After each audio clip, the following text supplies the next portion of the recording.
Welcome, everybody. Welcome to this Gen X Wasteland and Aeon Byte hybrid stream. I thought it would be perfect considering the topic, since we'll be talking some rock music. And yes, you can hear it on the Aeon Byte channel and as well as my own personal channel. And it will be available on both the Gen X Wasteland podcast provider and the Aeon Byte and through Substack. And for members, you'll get the full thing plus the bonus. So glad to see everybody here. If you are streaming live, and as always, it is an honor and a pleasure to have back Gary Lachman.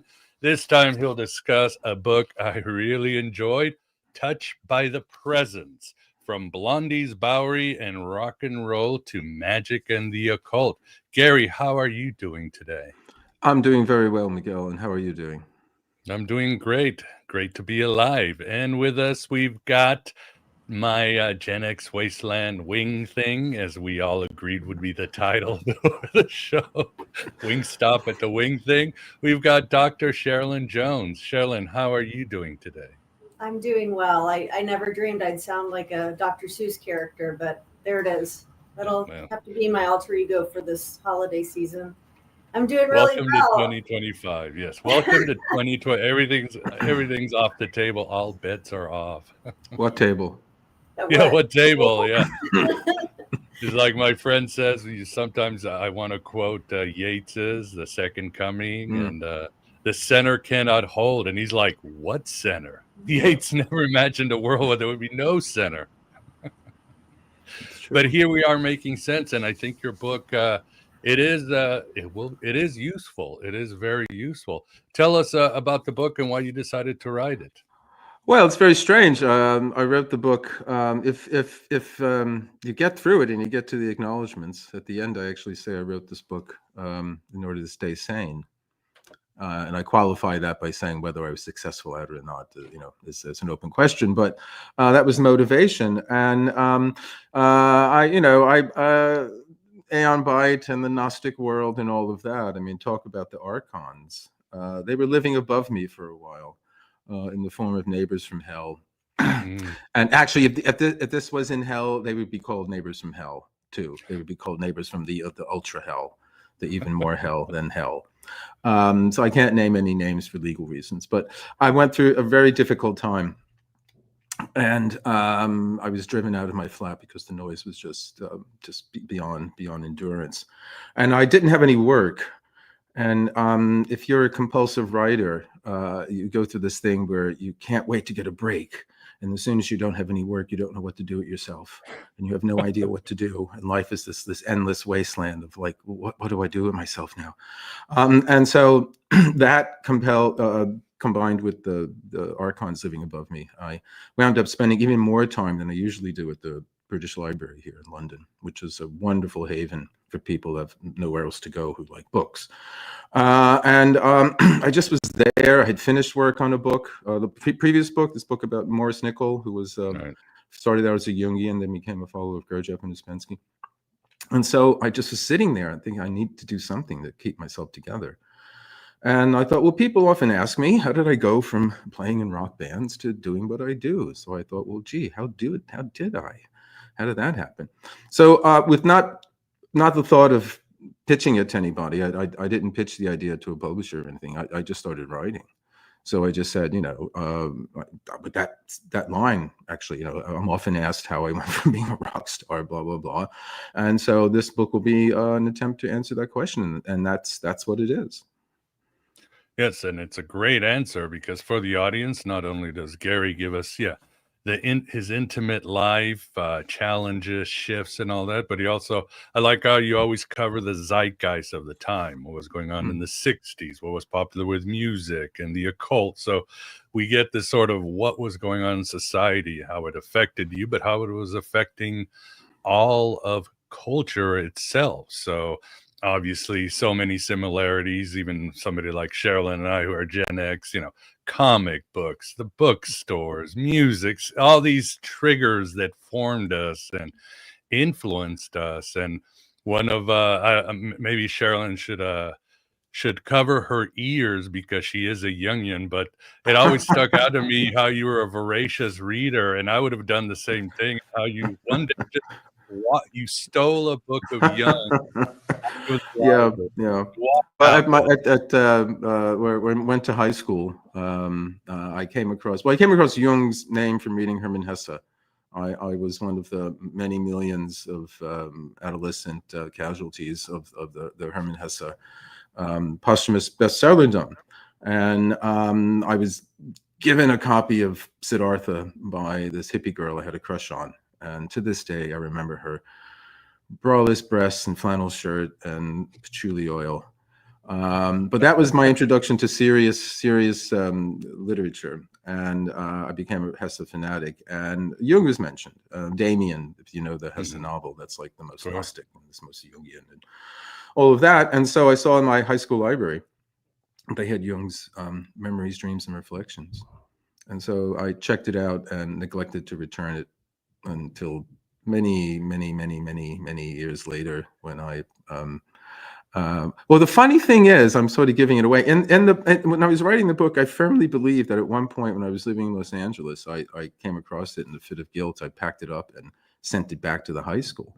But my very good friend, Lisa Jane Persky, with whose presence I was in touch, and we'll get on to that, and then she was the inspiration for the song, and subsequently the title of the book is an allusion to Blondie's song, I'm Always Touched by Your Presence. Right. But she just sent me a text saying, no, I have that. She has the book. And I'm looking, thinking, oh, Jesus, this is like false memory. My God, no, good thing I wrote this memoir now. Well, I was still able to remember some things. It's not completely made up, but it's a weird thing. I'm sorry? You might get visited by Seinfeld's library police. I don't know if you watched it. Well, in any case, I didn't check. I neglected to return Memories, Dreams, and Reflections, and this was one of my introductions to Jung. And if I'm correct, I think that edition had the 7 Sermons to the Dead. And some of them have, and some of them didn't, and some of the translations. But I remember reading that. I mean, but I was like 14 or something like that. So I mean, I would have done the same. Yeah, so 14, 15, I'm introduced to this kind of stuff. And prior to that, it was like comic books and the H.P. Lovecraft and weird tales and fantasy. Oh, and all the Conan kind of stories, with these fantastic hyper erotic, fantastic paintings by this fellow Frank Frazetta, who no matter what Conan, I mean, Conan's fighting off some demon or monster, and then there's some scantily clad, incredibly curvy women at his feet there and all that, and for adolescents like me. So I was like, Conan and Hesse. So it's a weird combination. So that's where I was at when I was about 14. Yeah, well, people in the chats are wondering if you're going to return the book. Now everybody wants to know. Everybody's going to be checking their internet every day, and maybe there'll be a picture. No, my friend's going to use it against me as evidence that I claim to have a great memory, but I make it all up. So it happens. Yeah, Hermann Hesse. Yeah, of course. A Jungian, and he was part of the 60s Renaissance. Obviously, there's the dark side because through Hesse, Charles Manson got these strange ideas about Abraxas. And I don't know if you read Tom O'Neill's Chaos, but his speeches are straight out of Jung, 7 Sermons, except there's a twist, right? There's a kill and violence, but he's talking about, so there is always the shadow side. But what I want to focus, obviously, on this show, we talk about Gnosticism, and you're going to do a lot of interviews, so lean on the Gnostic and Jungian side. But it seems that Gnosis is one of the big things that has driven you, right, Gary? When you read Hermann Hesse, you're like, I am a Gnostic. You had a band called the Gnosis. You certainly, the No. You talk about Colin Wilson's Robot, Gurdjieff's Asleep. There's all these sort of Gnostic Gnosis themes throughout your life. And of course, you're not talking, as scholars say, Gnosis was not exclusive to the Gnostics in ancient Alexandria, early Christianity. Everybody wanted this Gnosis, whether you're Neoplatonist or something like that. So you're not like, well, Yaldabaoth and his archons are about to invade me, but you always believed in this idea of Gnosis, right? Oh yeah, well, there's some immediate, kind of experience. And funnily enough, I mean, I should have mentioned this in the book, but I didn't. But I say that the band I had in between when I left Blondie, a great career move. They were just on their way up, but I had to strike out on my own, which is a real Gnostic thing to do. And my band was called the No, K-N-O-W. Mhm. But I should have mentioned this in the book. One of the great Gnostics was Valentinus, and my stage name is Gary Valentine Right there. back then. So that was there. I intuitively knew a link with that. But no, I came across it must have been through Jung and Abraxas, certainly Hesse, Damien Abraxas. And then, even the rock bands, it was Santana. They had an album called Abraxas. And the Wilson brothers and the Beach Boys, huge Hesse fans. Yeah, he was everywhere. So it was like something that was in the air, as it were, the zeitgeist. And but no, it was that appetite or that drive for that kind of immediate knowledge rather than dogma or belief and that sort of thing. And I mean, there's I think that takes many forms rather than there being a specific form that, oh no, that's not gnosis, that's something else. I mean, it's that, the hunger for that. And then I think there's certain experiences you have. They don't necessarily, how should I say, spiritual or in the sense of supernatural, but they're a kind of immediate, very vivid experience of reality. A kind, and in a way, it's more almost like insight. So, which is knowledge. So it may not be like a sensory kind of visionary kind of experience, but it's an insight, and that's something I would say that at a certain point I realized that's what I wanted to have, and I pursued it in many different ways. And in the book, there's I talk about different ways that I pursued it. Yeah, for sure. And one of them that also, again, keeping with the Gnostic theme is, I think your days with Blondie, you were having a psychic connection with your girlfriend. And one of them was you're watching, of all things, The Prisoner, one of the most Gnostic shows in the world. And you went like, your aha moment one was like, what's the meaning of life? But I figured out who number one was. And she got it, right? Oh yeah, no, yes, we were certainly fans of that. And well, this is Lisa, who I mentioned about the song. And we had, well, my first foray into writing about the sort of thing that I made a subsequent career out of, well, I make a living out of, so I guess that counts as a career. The books I started writing 30 years ago, my first stab at it was a song.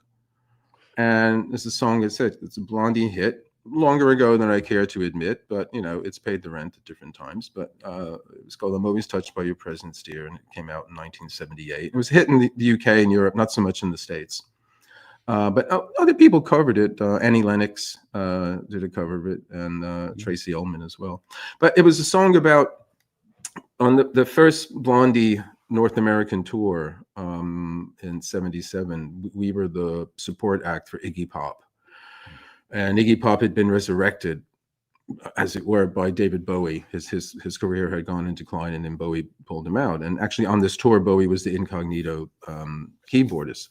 So it was a time before internet, mobile phones, anything like that. So for word to get around, it was old-fashioned word of mouth. And if you wanted to make a phone call, you and the other person had to be at a certain place at a certain time, unlike today, which our spatial temporal relationships in terms of communication are extremely fluid. You can do it anywhere, anytime. Back then, you had to be in one certain place on the planet, and the other person had to be as well. And whenever Lisa had the list of the hotels we'd be at, so wherever I'm in Detroit or something like that, and I get the urge to call her, on the hotel phone, and then she's about to call me. Oh, I just was going to call you. I just was looking at where you were, what the hotel, or similarly, she would call me, and I was about to call you. And then we start talking, and we realize we were having these shared dreams. I wish I could remember the content of the dreams now. I can't, but we did. And this was the inspiration for the song about being in touch with her presence. And in the book, I wonder, because all of my interest in this sort of stuff starts when I just started playing with Blondie. and we're living in this rundown, illegal loft space on the Bowery in New York. Back in the day when the Bowery was the Bowery, now it's not. It's, you know, you can't forget the rents. You can't afford the cappuccinos. You know, it's just that it's so upmarket now. It's ridiculous. Although I have to say, last time I was there, 2019, where I lived on the Bowery with Debbie, Harry, and Christine, it looked exactly the same. It was miraculously preserved. Although I hope whoever's paying nosebleed rents living inside the place, it's better than it was when we lived there, because it was a complete dump. It was just, my God, you can't believe what the squalor I lived in. But in any case, in this place, the guy who had the lease, insofar as there was anything like that on the building, he was into Aleister Crowley. And he was a wild, flamboyant, gay biker artist who was totally into the Hells Angels, who, by the way, occupied East 3rd Street between 2nd Avenue and 1st Avenue over in the East Village. And you didn't walk down that street unless you absolutely had to or had paid tribute. But no, he was totally into the Hells Angels. And voluntarily, he and a boyfriend of his went through all the initiation rituals you have to join the Hells Angels. And let me tell you, they're pretty rough stuff. But in any case, he was into Crowley, and he had the Crowley Thoth Tarot deck. And he would do these impromptu readings, or he read from Diary of a Drug Fiend. And that was how I first got interested, because I had no interest in the occult magic per se. I mean, I mentioned Lovecraft and all of that. I read weird fiction, and I also loved all the 1930s and 40s Universal black and white classic horror films, in which I watched on television when I was growing up, like, you know, thousands of other kids and all that. So, but I read a lot. I was reading Hesse, I read Nietzsche, existentialism, but I hadn't got into magic yet. But in that context there, I'm 19 years old, and this fellow's like really flamboyant and wild, and I got totally into it. And then the big book for me at the time was Colin Wilson's The Occult, which just came out. It was only a few years earlier, 1971. I read it first in 75.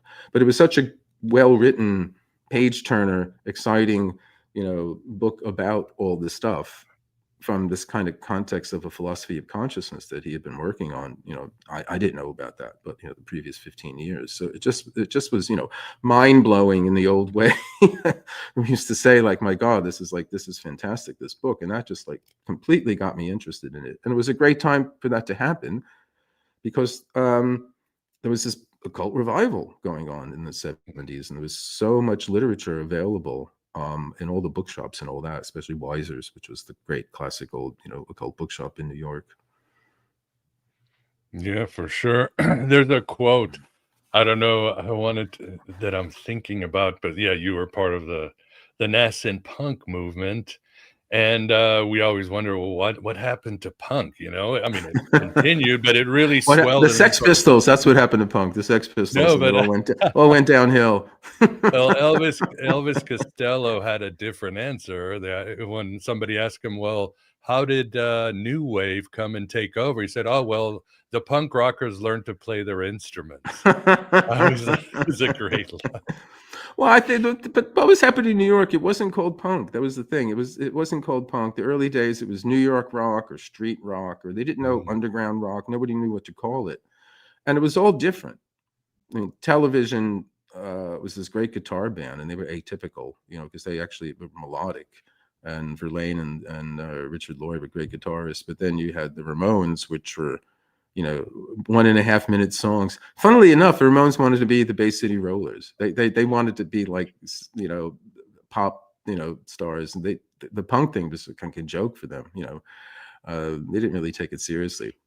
And then Talking Heads was different, and Blondie was different. So all these different bands. So unlike sort of the uniformity of the UK punk with the easily recognized, you know, safety pins and all that kind of thing.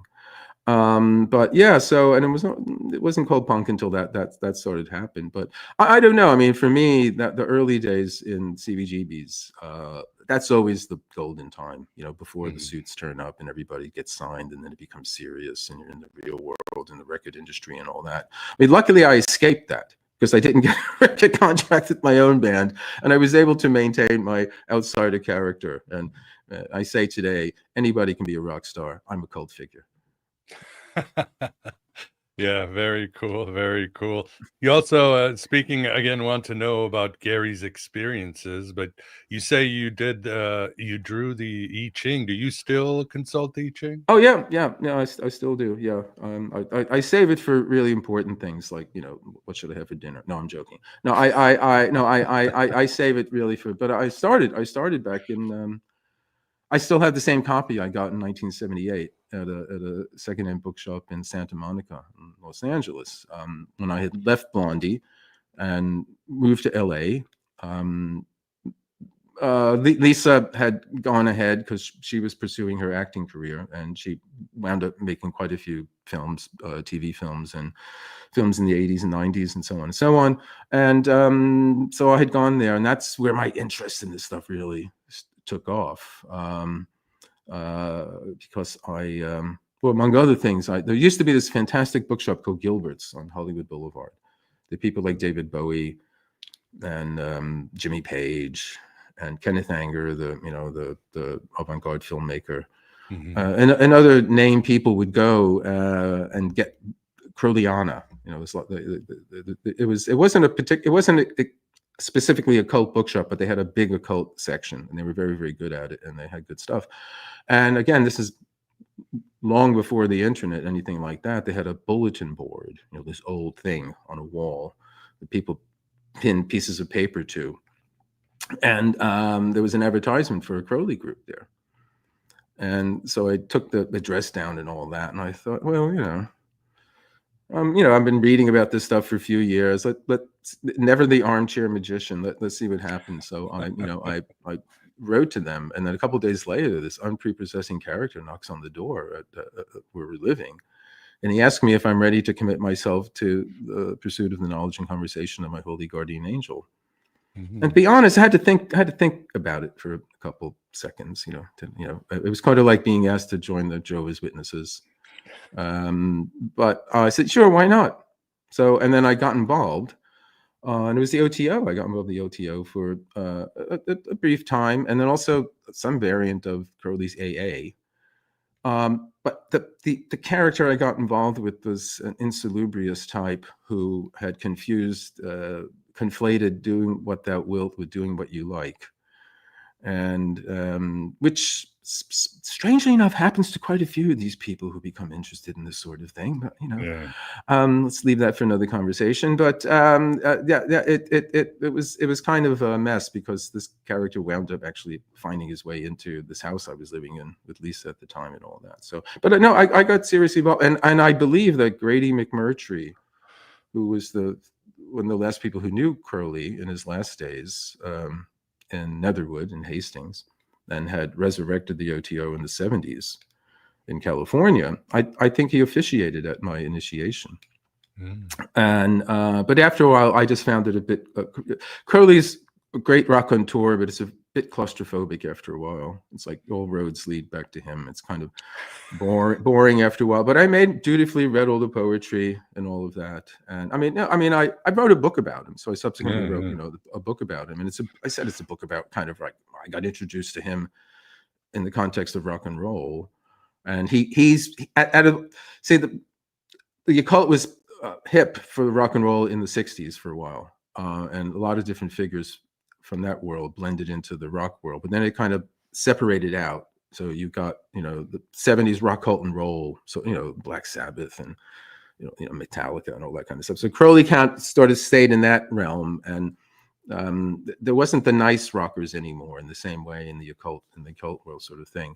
But he maintained this position as a kind of icon. I hate that word, but in the pop, and then even in rap, rap artists are into this kind of stuff. So the book was sort of like charting, why did he stay a kind of figure for pop music in different forms when these other people from the 60s who were there, but then they kind of dropped out. And so mostly because he's like a, sex maniac and took lots of drugs. And he was like a wild guy. He was this wild, mad, bad, and, dangerous to know.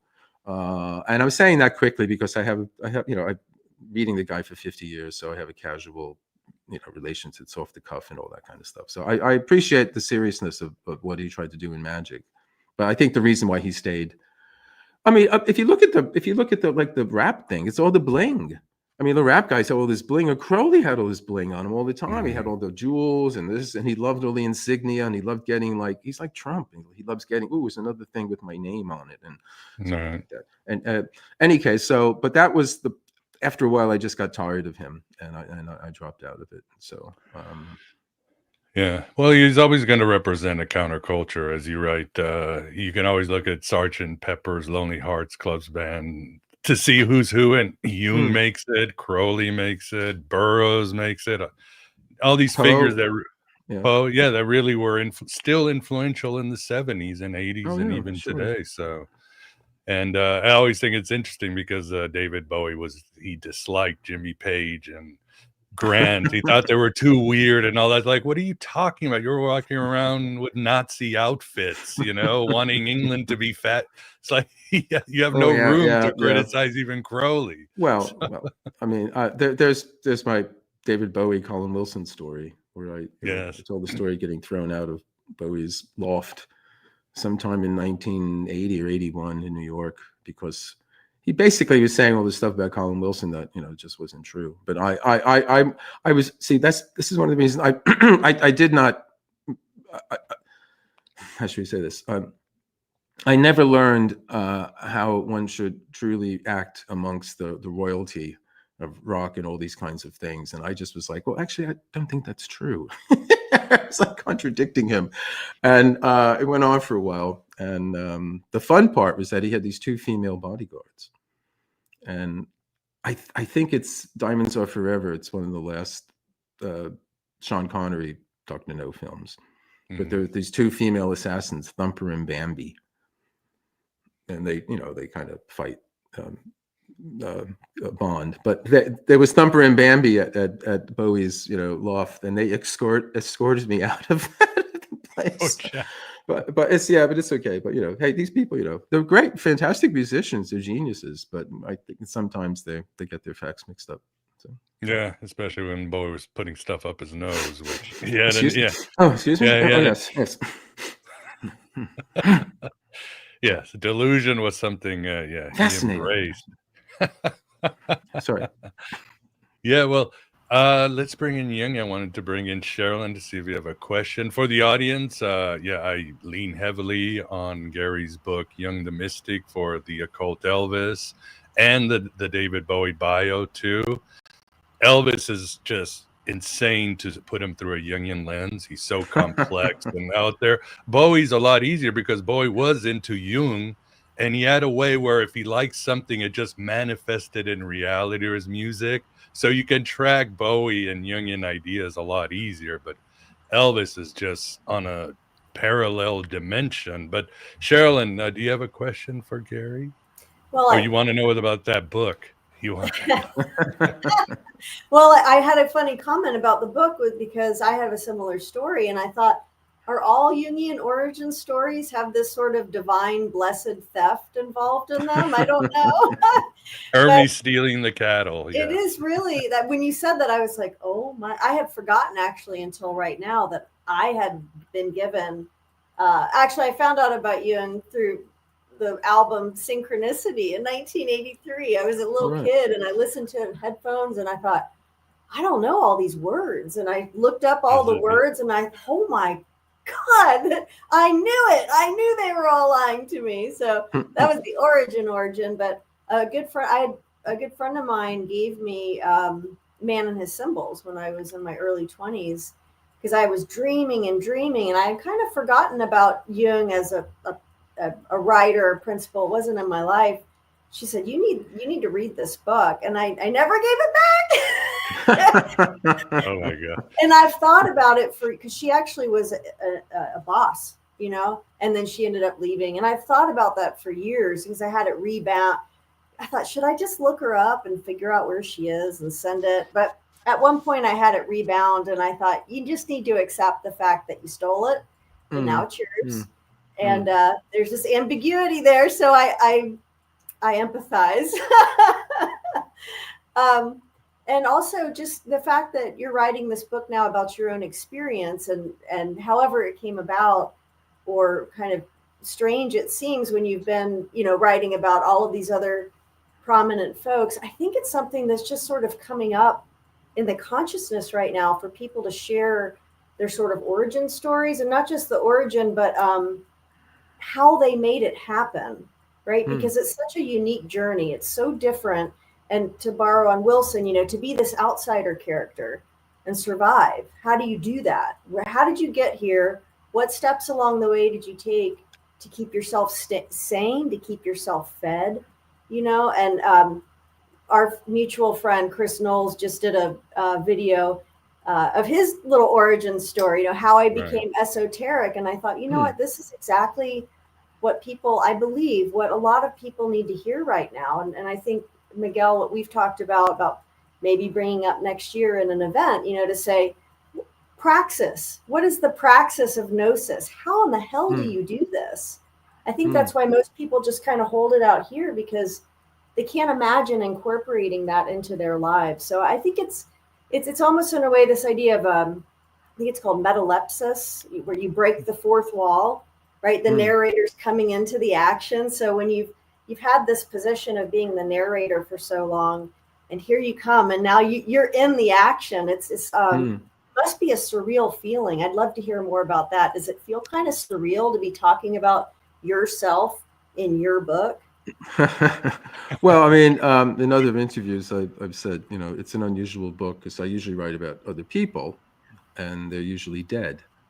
So I'm, writing about myself, and with any luck, I'm still here and alive. But no, I mean, there's some interesting kind of sort of circularity or Ouroboros contours to the book itself, because just a spoiler, it ends with my leaving Los Angeles at the end of 1995 to get on a plane to come here to England and to start my new life at 40. And tangentially, even that, I think, is a Jungian thing, because Jungian, he did a lot about adult development. Freud's basically, it's over by the time you're 5. Just forget it, mate. That's it. You spend thousands, come see me twice a week. We'll get you through it, but your life's over. But no, Jung is like, no. The second half of life, that's the true time of individuation. So in a way, the book takes me up to, I'm 5 years old when I start the book, because that's when I'm basically saying, this is when I start to learn how to read. And comic books introduced me to all this kind of stuff, cosmic stuff and other planets and, strange things outside of the Jack Kirby. Oh, exactly. Yeah, exactly. Yeah. These alternative worlds other than the mundane everyday world. So, and then it ends with my deciding to plunge into life at 40 and see whether I can make it as a writer or not.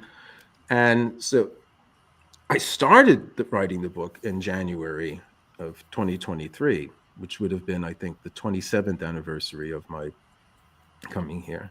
I ended the book January 2024. I didn't plan to end it then, but it just turned out that I ended it. My end is my beginning, as it were, 28. Now it's come out in the States, but it's coming out here in the UK in January next year. And that would be God's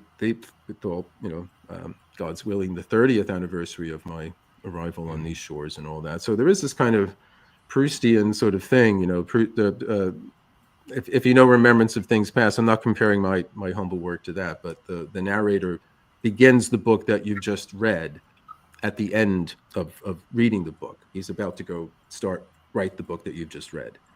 So there's a kind of weird kind of thing like that. So, but I tell you, one of the things, talking about gnosis, I mean, write about your life, and so much of it will come back to you, and it will be alive. I mean, I say, to me, that's a kind of gnosis. It's the sort of thing I was right. I mean, I even write about this car I had. I had Ford 1966 122S Volvos, and LA is one of the places where you can have all these ancient cars because the air is so dry that they don't rust. So I had in a row, and so I just liked them. They were European. They had this fantastic. But I'm writing about the smell being in this car, which did not come back to me until I was writing about it and all this kind of stuff. So, I mean, nobody else might, readers might not be that interested in it. And if I'm a good writer, they will. They'll at least get the sense of the evocation of that time and place. But for myself, it was like, oh my God, yes, this is the pristine experience from my past is becoming real to me again, not just factually. I know I had that car. I know it was like that. It's like, oh, I'm in the car again. And yes. And so, and other experiences like that. So that, and this is that Steiner has some, you know, I forget what he calls it, Rücksehen or something like that, where you look back over your past experience. And he kind of does it in a backward sort of thing, but I didn't do it like that. But you look back, but even that backward looking into your own experience, you can generate a sense of the reality of it, which is what Colin Wilson calls faculty X, you know, the ability to grasp the reality of other times and places, not nostalgia, but that they were real, that they really happened. We tend to be hypnotized thinking reality is whatever's right in front of me. But we all know reality exceeds the four walls in which we happen to find ourselves. But involuntarily, we tend to somehow unconsciously accept that's what's really real. And then when the reality of some other time and place where we had been comes back to us, we're somehow shaken out of the present moment we're in, and we realize reality extends much, much wider than that. I think that it's interesting you say about the Volvos too. I had 4 240 Volvos right in a row for 20 years. That's all I was. What, are we twins separated at birth? As soon as you said that, I could smell the car. And my older son say, Mom, that sound of the Volvo, I can hear every sound, the way the door shuts, the way the seatbelt clicks, like everything, you know. So it makes me want to go out and get one, you know. I know. I will see them sometimes out here in Montana. I'm like, oh, you know, I lost my last one when I moved out here 12 years ago. But you know, what you're saying, it also reminds me of Castaneda's recapitulation, right? That, well, Don Juan's, you know, that he had Castaneda do. And that's what I thought when I saw Chris Knowles' presentation this weekend. It was like, he's doing the recapitulation. And it's almost this magical working of bringing this thing not under your control, but giving it a power that's not where you're not under it anymore, right? You're not under these happenings. You somehow are in relationship to them, you know, and giving them a life that where you can be more of an observer. Because I'll come back to, I do think it's really unique if you've lived a life as this idea of being an outsider or a gnosis until you look back on it. Because I think you'll have comments from people, everyone, how did you do that? Or that's amazing. And you just say, yeah, I'm just doing it because I have to. But then when you put it all together, it really is. It's a magical quest. It's a real hero's journey to be able to do that and survive it. So I just really appreciate you bringing this forward right now. I think it's exactly what the world needs to hear on so many levels. Yeah, well, I mean, sure. I think it's something that, you know, it would probably be beneficial for people to do it. And I'm reminded of the poet Wordsworth, who talked about recollection and tranquility. So even some horrible experience of your life, if you can master it or get above it or absorb it or integrate it by writing about it in this way, and getting it's a strange way because you integrate it by initially so there's a distance from it, because we tend to be, you have to get a little distance from yourself in order to actually see yourself in a way, which is, again, we can get into linguistics kinds of, you know, muddles here, but in a way you have to lose yourself in order to find yourself in a certain sense in which, you know, I think to write effectively about yourself, tell yourself story, you need to be able to get a little bit of distance, and you need not to worry about what your friends are going to think, which is one of the first, I mean, really and truly, it sounds like banal, but that's like one of the first things you have to do. So I just have to tell the story as I can tell it and not worry about how my friends are going to react to this and all of that. And then if you can do that, and then you're rising above a level of yourself in which you are worried about. And that's a little level other than your personal ego, which would be worried about what people are going to think about you saying what you said about them. And if you can do that, that's the beginning of you having some distance from your own life, and then you can perceive it objectively in a certain way. And then you can see these connections. You can see these things that at different times in your life, something has happened to keep you going in this direction you've been going in. You know, provided you've been going in a direction. Not everybody has been, but you might not know whether you've been going in a direction until you try to find out whether you have or not, you know, until you start looking at this. And then you might see, oh my God, yeah, that happened and that happened, that kind of thing. I mean, Schopenhauer, I forget the essay, but there's an essay of his where he talks about this whole idea that, we experience our life in these little bits and pieces that happen, but if you can see it over time, there's a pattern there. And there's a kind of overall sort of pattern that well, Jung would say the self, in some way is somehow directing you towards these experiences to help it or him or her, emerge, or help you, your ego, open up and widen so that you become aware of this larger kind of directive in your life. So, but I think what you're saying, like trying to tell yourself your own story, and make it up. It's your story, if you have to, make up a bit of it, whatever, writers, they always talk about telling the truth. The writers always say they're telling the truth. The ones who are probably making up, the really good stuff. Yeah, that's great. Well, you, Gary and Sherilyn, you two youngins at least have solved a puzzle I've wondered, stealing young books. Now I realize why the red book is so big, because it's so hard to steal, right? You can't just walk out of a store or your friend's house. They got wise to that. They said, you know what? No more of this. Yeah. Absolutely. Wow. But it is interesting, about you were just saying, Gary, and your life, because that's what I see. I see there's Gary, and he's here because he wants gnosis, self-knowledge, who I am. But he's also like, okay, I need to know who I am, but also need to know, what am I going to do? Am I a rock star, a science writer? Do I work at a bookshop? It doesn't feel right. It's almost like this stage where it's super tramp, logical song, who I am. Then it's Genesis, carpet crawlers. You got to get in to get out. But then there's always Bachman Turner Overdrive, taking care of business. I still need to pay the bills, and you're sort of in this loop. And yeah. No, it's true. It's well, I tried. After I was in the hallowed halls of rock and roll for many years, and then that ended for a variety of reasons, and I found myself having to find a place for myself in the real world. And it was, I in another interview, I said it was sort of like, having been, brought up in captivity and then sent back out into the wild. I just I wasn't ready for it. Like, I had what do I do to make a living here in the real world? I mean, okay, I have to work at a shop or something. So the whole idea of a career, like, real kind of thing, So it took a long time, and I tried. I tried to have an academic career. I mean, I enjoyed philosophy. I mean, that was my career choice after rock and roll. I was going to teach philosophy. My philosophy professors, they thought I was out of my mind. This was absolutely incomprehensible. We want to do what you used to do. Why do you want to do this boring stuff? We absolutely hate our life. It's boring as hell.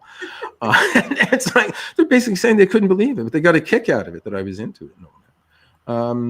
That was, but also political correctness also drove you. Well, I mean, I mean that's like Woodsworth and the Cloud and.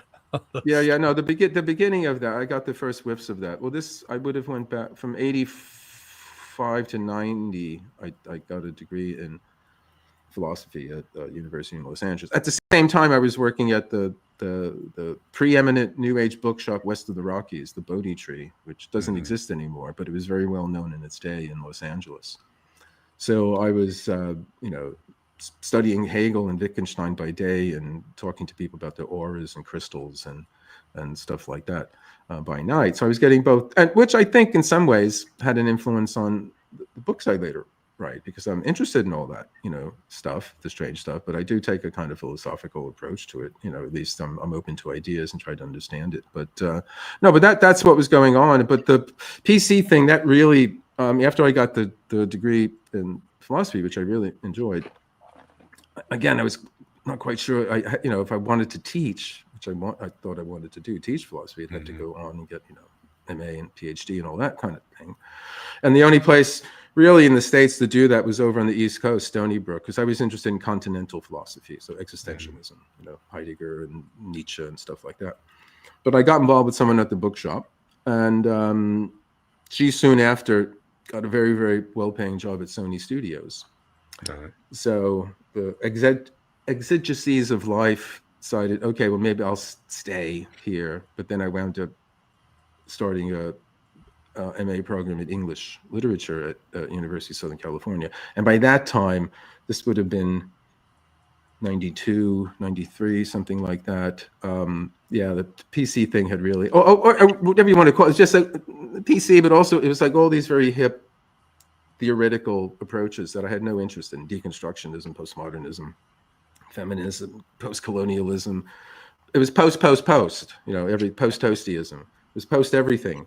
And I was an old romantic humanist who just, I remember there was one incident we were doing the Romantics, and this is, the harmless poem by Wordsworth about the daffodils and all this kind of thing. Right.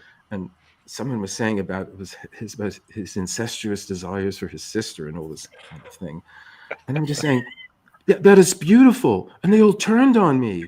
Like I was like, oh, you essentialist. They're just like, oh, I was some horrible creature. But They call you a Platonist or something? I was a Platonist. I don't know what I was. I don't know what I was. All I know is like, it's a beautiful poem. Maybe he did want to sleep with his sister. I have no idea, but I don't think he's saying that in this poem.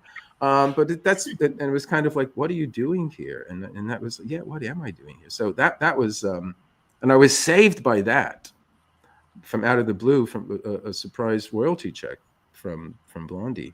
I was touched by the presence then, for sure, because it was like, how many more digits than I expected to see, ever again. And so I was able to say, I'm not coming back for the next, semester. And then I decided to write a novel. I had an idea for an occult thriller. One character was the bad magician was Aleister Crowley, and the good magician was Rudolf Steiner. And there was some woman psychic who they were battling over in between or whatever. So it was fun to try it. I didn't finish it. It turned into pastiche, but I really enjoyed doing that. And I was able to pay my share of the rent and such things with when I was living with the woman who I subsequently came to refer to affectionately as my future ex-wife. But she got tired of me not working anywhere and thinking this money that I'm throwing away on rent we could have used for something else. And so I came up with the plan that I would apply for jobs that I couldn't, I maybe just might be able to get, but there was one thing missing, that I wouldn't get the job. And it worked a couple times. And this was like, hey honey, I'm looking for work and all that. Meanwhile, I'm writing away, trying to write. And by that time, I'm writing articles for I don't know if you remember Gnosis magazine from in the 90s. Of course, yeah. Gnosis magazine, and there was Quest, and there was other magazines. And at the bookshop, they had put out a catalog. It was like a book review section, and I reviewed this fantastic book called The Passion of the Western Mind by Richard Tarnas that came out in the early 90s. And it's a remarkable, intellectual history of the West from a spiritually friendly position. Although it's very, very well written. It's it's a great history of it. In any case, he came into the shop. He so enjoyed the review that it invited me to write for a journal he was editing called Revision, that Ken Wilber used to. So in any case, I started doing little bits, articles, book reviews, things like that. And so one day my lovely future ex-wife saw an advertisement in the Los Angeles Times for a science writer at the University of California they were looking for. And I had written some articles about chaos theory and complexity and the pop science at the time, reviewed some of that books. So she said, no, send him some of your stuff. I said, well, look, I have no background in science. Oh, no, I have no background in science whatsoever. I really never really liked science very much and all that. Just send him your stuff. I said, okay, I will never get this job. And lo and behold, they got back to me and said, when did I want to start? So there's wisdom there. If there's something you really want, you have to convince yourself you don't want it. Right. And then just send stuff out there. Don't worry about it, and then you'll get it. So I was like, my God, I didn't want this job, and here it is. But it was like it's like a very hefty salary. Had my own parking space. Had an office. Had a secretary and all that. So I'm approaching 40, quicker than I'd like. The ETA is arriving, faster than I would expect and all that. And so I'm okay. Maybe I'm not going to be the writer I want to be, and maybe I'm not going to, but I used to be pop music. I've got some hit records. I've done all this stuff lots of people haven't done. So shouldn't I be happy? And here I am making lots of money, and I'm working on the cutting edge and telling the alumni about the wonderful things the microbiology department is doing. And funnily enough, you mentioned Castaneda. He was still alive at the time. And when I was shown the alumni files, one file they said, at no time should you ever approach, because the whole idea was to approach people for money, alumni for donors and all that, for donations. You should never approach this person. And it was Castaneda. So it was kind of like a special thing that no one, it was like off limits, and he lived not, literally a stone's throw away. This would have been when did I start? 94. Yeah. So any case, I thought, okay, here I am. The wife's got a wonderful job. We have a fantastic, 2-bedroom flat in a gated community in part of LA near the La Brea tar pits and the LA County Museum, and it's as central as you can get in LA. What's the problem? What's wrong? Can't you be happy just like everybody else? And as I'm walking across the campus, I'm trying to convince myself of this. And say, yeah, I can do it. Yeah, let's put aside all that. We're still young and all that. And then there's that wonderful, I think it's Gospel of Thomas, if you bring forth what is within you, what is within you will save you. But if you do not bring forth what is within you, what is within you will destroy me. And whatever it was within me that wanted to come out said, no, this ain't working out. And bang, no, came up, very strongly. And then I thought, you know what, no matter how much I try to convince myself, I'm never going to be happy doing this. And then after that, everything fell apart. The marriage fell apart. I fell apart. I lost the job. And I literally really went down the tubes. And, there's several pages of my nervous breakdown in there and all that, which I guess is typical, what is it? Midlife crisis. I was approaching 40. And so if I ever was going to do what I wound up doing, I had to get out of that situation. And it wasn't, didn't blame the wife, nothing like that. I just wasn't doing what I, really should have been doing. And whatever is involved in me somehow figured, okay, this guy's worth individuating, but we got to get him out of here. And he's not doing what he needs to do. And so Hesse says somewhere, and Jung says the same thing in different language, but more or less the same thing. If you don't heed the call of the unconscious will do what it has to do, regardless, and it's not going to be a picnic. And it might even snuff you out. Well, yeah. Not playing around. Yeah, exactly. It's like, we have need of you, and if we can't use you, we'll get rid of you. So we'll find another avatar. We'll find another. Exactly. So whatever happened, I went down the tubes, and what saved me was going to this conference on the Rosicrucians at a little place called Český Krumlov, which is a small town on the Czech border with Austria. And this Gnosis magazine was sponsoring it, and there's a place in New York called the Open Center that was sponsoring it. I think they're still going. And a lot of names from back then were there, like Jocelyn Godwin, Jeffrey Ash, Robert Bly. He was one of the big names. Jean Michel, Nicholas Goodrich Clark. So a lot of people say maybe a generation earlier, names in the esoteric community were at this conference, and it was a fantastic place. It was this chocolate box, untouched. Actually, it was so much like a fairy tale that they were filming a Pinocchio film there. Martin Landau. Apparently it was a flop. I haven't seen it. I wonder if Jordan Peterson has seen it, because he's always made a big deal about Pinocchio and all that. So, but it just was and I met people there at this conference.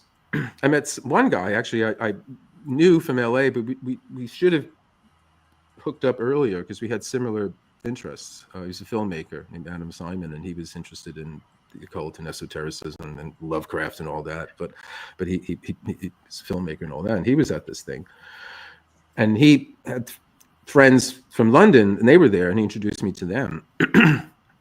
And I basically told him my sad story, that my life had fallen apart. And he said, well, if you want to get a change of scenery, come hang out in London for a while and we'll put you up and we'll see what happens. So I went back to LA. This is the end of 95, and sold everything I could sell, gave away everything I couldn't sell, and put everything else I wanted into storage, and hopped on a plane at LAX January 1, 1996, and made for these shores. So, and I've been here ever since. As Paul Harvey said, and now you know the rest of the story. Yeah, it doesn't know, with a cliffhanger, and I'm glad I know what happens with the rest of the story too. I love, and I've got to mention this, you hanging out with Colin Wilson. It was so jealous, but so eccentric how you would sit in his living room for dinner, and there was no dining. Everybody would just sit on the couch. Sit on our lap. Yeah, the food, and he's sitting in this recliner with the bottles of wine over there next to him. He's actually literally throwing scraps to the dog or something, and he's just talking. He's watching the news at the same time. Yeah, and he's yelling at it. He was interesting. Well, eccentric. He's one of these English eccentrics, but he would get up, I think, at 5 a.m. or something like that, or 6, or fairly early. He would spend a little time reading. Then he had this. I never saw it. He had this study down in the the basement of this house that he lived in he moved in 1957, with his wife Joy, and then he would emerge late afternoon after writing however many thousands of words that day, take the dogs for a walk, then he'd come back, and then he would have smoked salmon and avocado, glass of white wine. Wine. Joy's making the dinner, and whoever's there would be hanging out, having the smoked salmon, the white wine, sitting, talking, the dogs going, and I got to know the whole family. I mean, I went on this what I call a mini search for the miraculous in 1983, and part of which was a pilgrimage to Colin's house in Cornwall, in a tiny place called Gorin Haven. I mean, now it's all built up. Now, even then, it wasn't as built up. And he went there in the 50s. It was absolutely desolate. There was nothing there. But I also went to Glastonbury and dowsed on the tour, and went to Chartres and did the labyrinth, and went to the site of Gurdjieff's Institute for the Harmonious Development of Man in Fontainebleau, outside of Paris, because at that time I was involved in the Gurdjieff work. That was the thing I got into a few years after getting involved with Crowley. I get into the Gurdjieff work for a legitimate group associated with the Gurdjieff Foundation. There's quite a few bogus groups out there, but I was involved in that for about 5 years, and one of the things was going to that. And let me tell you, I got more out of being involved with the Fourth Way group than I got out of being in the Crowley group and all that.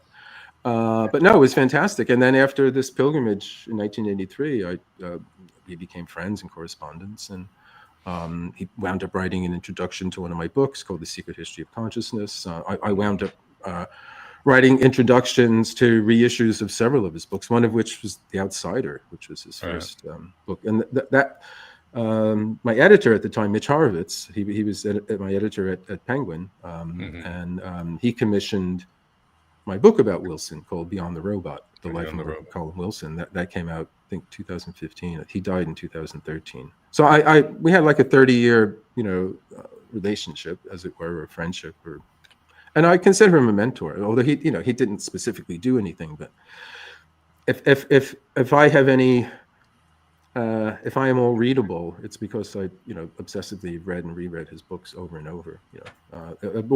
Somebody once said that he could make the telephone directory seem gripping. So he had just wonderful just narrative. You just don't want to put the book down. So that to me is like, that's the job. The writer has to do that. If you can do that, then you can entertain the reader with any ideas you have, but you have to be able to keep them doing that. So that's why I'm not an academic. I have no academic career because I'm too readable. Makes sense. Well, as we're getting towards the end of the interview, Sherilyn, any last question you might have for Mr. Gary Lachman? Oh, I just, in the comments here, it's funny, said Frank was a Volvo man. Sus Rando loved your stunt with the Red Book, Miguel. That was great. And about your employment tactics or non-employment tactics, Gary, Frank says that he has a son who has perfected that technique. We all know somebody. We all have a relative that does it. Well, it's just a fascinating story of your life, looking at it as just a story. And one thing that touched me is that, those of us who've decided to stay outside of the academy. And on one hand, it's a real shame because we have lost, I think, probably 30 solid years of institutional knowledge and memory and, just sort of solid building on what our ancestors, so lovingly brought forth. And that's a shame. But what we've had to do, if you're staying outside of the academy, as you say, you have to find another way to make it work. And so you're bringing all of those things as a philosopher, as a metaphysician into your writing. You have to find a way to put these two things together. And I think integrating that praxis is infusing all of these fields in a way that could never have happened within the academy. So to me, that's really fascinating. I'm interested to see how what that becomes in the future, and Wilson noted that in The Outsider, citing, it was funny because I read Lawrence's account of the Arab Revolt, 7 Pillars of Wisdom, and then I read Wilson's The Outsider not knowing that he cited him so heavily in that. Wait, what? But one of the things that he said in there, that quoting Lawrence, was saying that, the world we're in, he was saying about back then, and I think it's so relevant for today, is that ours is a war of preaching and not of fighting. The war, where we are right now, and the conflicts in our culture and society, this isn't about stuff. It's not about finding literal enemies. It's about sharing our experiences and sharing this wisdom. And this is the most powerful weapon, if you will, most powerful instrument that we have. And I really appreciate you bringing this forth. Thank you so much. Well, I mean, there's the most powerful thing in the world is an awake human being, I would say. An awake, conscious human being can make changes, even if they might not even know the changes that they make. But one thing I was going to say, there are some people in the academy doing good work. Jeffrey Kripal, I mean, if you know his work, I mean, he's written loads about the influence of comic books and popular culture as the conduit for these ideas and all that. So, there's some people doing good work, but I think it's about. I think one of the problems with the academy is you wind up talking to the other professors and all that, and then you go to conferences and all that kind of thing. Whereas I want to just talk to other interested people that are interested in ideas. Because I don't know this. It's not like I know all this stuff and I'm just laying it down. I'm trying to understand it just as much as anyone, and bringing the reader along as I'm trying to understand it. That's what I'm trying to do. It's well, let's look at it now. Where are we now? That kind of thing. And say, here's the conclusions I've come to. And, so I always, and I think that somehow that narrative is way of writing is something that's like that. It's hackney, but you're inviting the reader to come with you on a journey or on a voyage or something. You're getting somewhere. You're trying to get somewhere there, and nothing is as exciting to me as that process of awakening and understanding something, which is it's a form of gnosis as well. Actually, I a few weeks ago delivered a book that won't see the light of day until next year, but it's about what I call the of course effect. So and something that you feel you're absolutely familiar with, it like the back of your hand, and then suddenly it strikes you as strange, and then my God, of course, and then you spend hours trying to figure out what was I saying of course about. And that's what I think. That's what all philosophy is. Philosophy is of course, and then there's a long treatise of what you were saying, of course, of course. So, any case, that's a taster for next year. Awesome.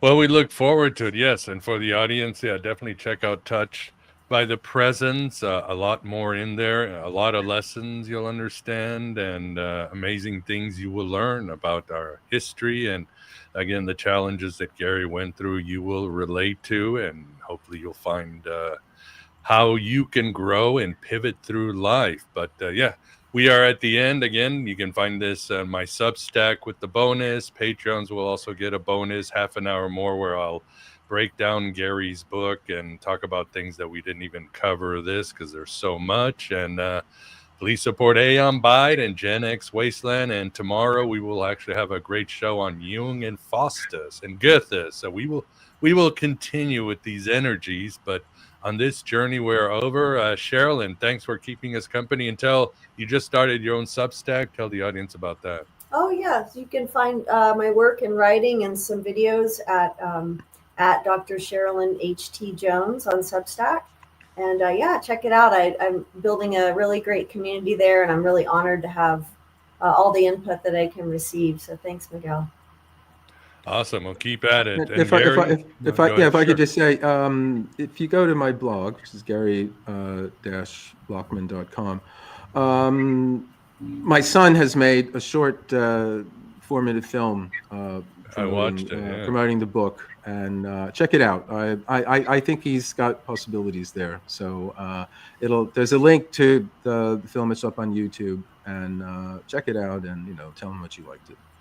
Yeah, I have your website here on the show notes, and I did watch the film. It's a good film. Well directed. So got it all. My pleasure. Thank you. Yes, Gary, as always, thanks for coming on the show. Always enjoy having you on. And yeah, good luck with, of course, and everything else coming down. You as well. Take care. And lovely to meet you, Cheryl. Nice and good to see you, Miguel. And look forward to seeing you in the future. Awesome. Always. And for everybody else, hope you enjoyed the show. We'll talk tomorrow. And until then, as I say, write your own gospel, live your own myth.